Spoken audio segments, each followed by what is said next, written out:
السلام علیکم little star منی blogs. یوں تو میں ارشمان کو اردو کا کام بہت دفعہ کروا چکی ہوں الف سے یہ تک، لیکن آج میں نے پریزنٹیو کام بنایا تھا اور میں نے سوچا چلیں آپ لوگوں کے ساتھ بھی شیئر کر دوں۔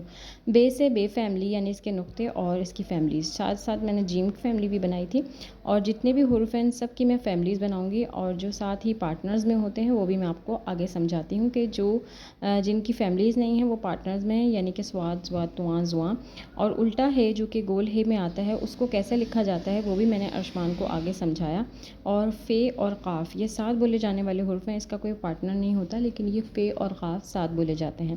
ساتھ ساتھ میں نے ان کو آگے یہ بھی سمجھایا کہ یہ اس کے ساتھ ساتھ جو ہے وہ یہ بھی سمجھ لیں کہ چھوٹی یہ اور بڑی یہ کس طرح سے بتائی گئی ہے۔ چھوٹی یہ سے یکا آتا ہے، بہت سارے اسکولوں میں بھی شاید نہیں بتایا جاتا، اور بڑی یہ سے زیادہ کے حروف بتائے جاتے ہیں، یعنی کہ ہم جمع میں لے لیتے ہیں۔ دروازہ ہے تو دروازے بڑی یہ سے لکھا جاتا ہے۔ اگر یہ انفارمیشن پسند آئی ہے تو پلیز لائک کر دیجیے۔ اللہ حافظ۔